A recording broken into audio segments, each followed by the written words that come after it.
அன்பர்களே, அண்மையிலே ஒரு பெரிய மேலை நாட்டு ஆசிரியர் சங்ககால இலக்கியத்தை பற்றி சில கருத்துக்களை கூறியிருக்கின்றார்கள். அதை ஜார்ஜ் ஹார்ட் அவர்களும் கூட அதை பற்றி அது அவ்வளவு பொறுப்பானதல்ல என்று குறிப்பிட்டிருக்கின்றார்கள். அதில் 4 கருத்துக்களை அவர் குறிப்பிட்டிருக்கின்றார்கள். ஒன்று, the poems of Sangam were probably composed only at the moment of their compilation into anthology. இது அவர் கூறுகின்ற கருத்து. அந்த தொகுப்புகள் எவ்வாறு எந்த காலத்திலே தொகுக்கப்பட்டனவோ அந்த காலத்தில் தான் சங்க இலக்கியங்கள் எல்லாம் எழுதப்பட்டிருக்க வேண்டும் என்பது ஒரு கருத்து. இரண்டாவது, the use of Tamil is similar to that seen in the Pandya inscriptions and those of the Pandya only. Pandya காலத்து செப்பேடுகளிலே உள்ள மொழியை போல இருக்கிறது என்று குறிப்பிட்டிருக்கின்றார். மூன்றாவது கருத்து, சங்கம் poetry is an invention of the Pandyas of the 8th and 9th century என்று குறிப்பிடுகின்றார். 8-9ஆம் நூற்றாண்டை சார்ந்ததாகத்தான் சங்ககால இலக்கியங்களை கூற வேண்டும் என்பது அவருடைய கருத்து. நான்காவது, the Pandyas were forging history என்று கூறுகின்றார். இந்த 4 கருத்துக்களையும் பார்க்கும்போது அவளுடைய ஏற்புடையதாக தோன்றவில்லை. இவை முற்றிலும் அவருடைய கருத்தாக இருக்கின்றனவே என்று சான்றுகளின் அடிப்படையிலே, முக்கியமாக எல்லா சான்றுகளை காட்டிலும் மிகவும் வலுவான சான்றாகிய கல்வெட்டுக்களினுடைய அடிப்படையிலே இவர் இதை படித்ததாகவோ இந்த சங்க இலக்கியங்களை அலட்சியதாகவோ தெரியவில்லை. அவர் முக்கியமாக கூறுவது 8-9ஆம் நூற்றாண்டில் பாண்டியர்களாலே வெளியிடப்பட்ட 3 செப்பேடுகளை குறிக்கின்றார். தலவாய்புரம் செப்பேடு என்பது ஒன்று, வேளிக்குடி செப்பேடு என்பது இரண்டாவது, பெரிய சின்னமனூர் கல்வெட்டு என்பது செப்பேடு என்பது மூன்றாவது. இந்த 3 செப்பேடுகளிலும் உள்ள தமிழை போலவே சங்க இலக்கியங்களும் இருக்கின்றன. அதனால் இவை 9ஆம் நூற்றாண்டை சார்ந்ததாக இருக்க வேண்டும் என்பது அவருடைய கருத்து. ஆனால்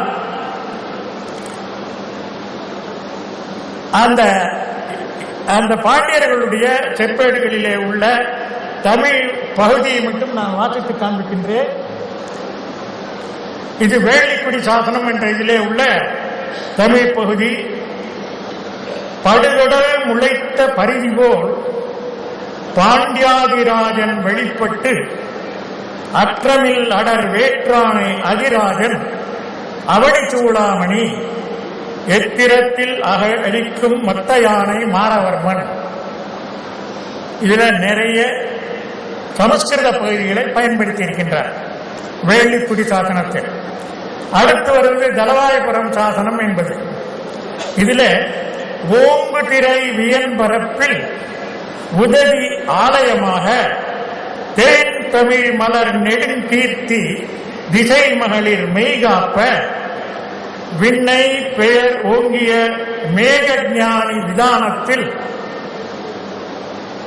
தன் இயற்கை சகசிர பணமணி விளக்கு இமைப்ப புஜங்க புரஸ்சர போகி மண்ணும் பொங்கனை மீமிசை பயந்தரு தும்புரு நாரதன் அன்சோன். இதிலும் பல இடங்களிலே சமஸ்கிருத சொற்கள் இடையிடையே பயன்படுத்தப்பட்டிருக்கின்றன. இறுதியாக அவர் குறிப்பிட்டுள்ள செப்பேடு சின்னமனூர் பெரிய சாசனம். அதிலே முக்கியமான கருத்து, மதுராபுரி சங்கம் வைத்தும் மகாபாரதம் தமிழ்படுத்தும் என்ற சொல் வருகின்றது.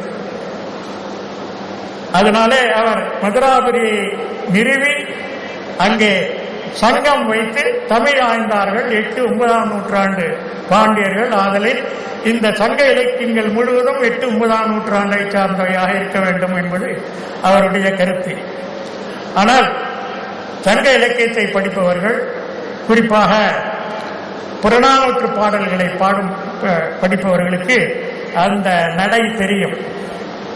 பல இதை நான் எடுத்துக்காட்டாக எடுத்திருக்கின்றேன். ஆனால் 2 மட்டும் உங்களுக்கு படித்து காட்ட விரும்புகின்றேன். ஐயூர் முடவனார் என்ற புலவர் புறநானூற்றிலே பாடியுள்ள பாடல், களம் செய்கோவே களம் செய்கோவே இருள் திணிந்தன்ன குரு உத்திர பருவு புகை அகலிரு செம்பின் மீண்டும் சோலை நனந்தலை மூதூர் களம் செய்கோவே அழியை நீயே யாங்காகுவைகள். திருமாவளவன் தேவருலகம் எய்தினன் ஆதலின் அன்னோன் கவிக்கும் கண்ணகன்றாய் வனைதல் வேட்டனையாயின் எனையது. இது புறப்பாடல். இதுல எந்த இடத்துலையுமே தெரிகின்ற வகையிலே சமஸ்கிருத பகுதி கிடையாது. இதே போல எந்த புறநானூற்று பகுதியிலும் நீங்கள் எடுத்து பார்த்தால் இவர்கள் பயன்படுத்துகின்ற அளவுக்கு அந்த சமஸ்கிருத பகுதி கிடையாது. இன்னும் ஒரே ஒரு பாட்டு அதியமான் நெடுமானஞ்சியை குறிப்பிட்டார். அதியமான் நெடுமானஞ்சியை அவ்வை பாடுகின்றார். சிறிய கற்பெரினே எமக்கேயும் மண்ணே பெரிய கற்பை பெரினே யாம்பாடத்தான் மகிழ்ந்துண்ணும் மண்ணே. சிறு சோற்றாலும் நனிபல கலத்தன் மண்ணே பெருஞ்சோற்றாலும் நனிபல கலத்தன் மண்ணே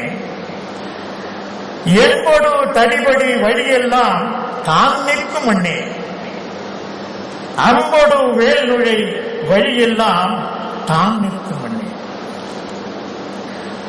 புலவனாரும் என் தலை தைவரும் மண்ணே அரும் தலை இரும் பாணர் அகல் மண்டை துளை நிறுவி இறப்போர் கையுளும் போகி புறப்போர் புன்கண் பாவை சோர அஞ்சொல் நுண் தேற்றி புலவர் நாவில் சென்று வீழ்ந்தென்று அன்று அவன் அகத்திரை நிலவிய வேலே ஆசாஹெந்தை யாங்குலன் கொல்லோ. இனி பாடுனரும் இல்லை, பாடுனருக்கு ஒன்று ஈகுனரும் இல்லை என்று பாடினாள் அவை. இந்த பாடலிலும் இதுபோல எந்த புறநானூற்று பாடலை எடுத்தாலும் இடையிடையே அவர்கள் குறிப்பிட்ட 8, 9ஆம் நூற்றாண்டிலே எழுதப்பட்டிருக்கின்ற பாண்டியர்களுடைய தமிழ் பகுதிகளிலே சமஸ்கிருத பகுதி இருப்பது போல எங்கேயும் பார்க்க முடியாது. ஆதலின் இந்த சங்கத்தமிழினுடைய தமிழ் வேறு 8, 9ஆம் நூற்றாண்டு பகுதியிலே இருக்கக்கூடிய தமிழ் நிச்சயமாக வேறு என்பது இந்த பாடல்களுடைய தமிழை படிப்பவர்களுக்கு புரியும். இது 8, 9ஆம் நூற்றாண்டு மட்டுமல்ல, 7ஆம் நூற்றாண்டிலே ஆண்ட ஒரு அரசன் அரிகேசரி பராங்குச மாரவர்மன் என்பவர். அவன் வெளியிட்ட செப்பேடுகள் அண்மையிலே கிடைத்திருக்கின்றன. சுப்பராயலு அவர்கள் அதை பதிவு செய்திருக்கின்றார்கள், பதிப்பித்திருக்கின்றார்கள். அவன் ஞானசம்பந்த பெருமானுடைய காலத்தை சார்ந்தவன். அவனுடைய ஒரு கல்வெட்டும் ஒரு செப்பேடும் கிடைத்திருக்கின்றன. ஒரு கல்வெட்டு மதுரையிலே வைகை கரையிலே கிடைத்தது. அதிலே அவன் இவ்வாறு கூறுகின்றான்: பாண்டியகுலமணி பிரதீபனாக பிராதுர்பாவம் செய்து விக்கிரமங்களால் அரசு அடக்கி அபரிமிதமான ஹிரண்ய கர்ப்பமும் துலாபாரமும் செய்து களி கடிந்து என்று சொல்கின்றார். இது 7ஆம் நூற்றாண்டு தமிழ் கல்வெட்டு அரிகேசரியினால் வெளியிடப்பட்டது. அதே போல செப்பேடுகளிலும் இதே போன்ற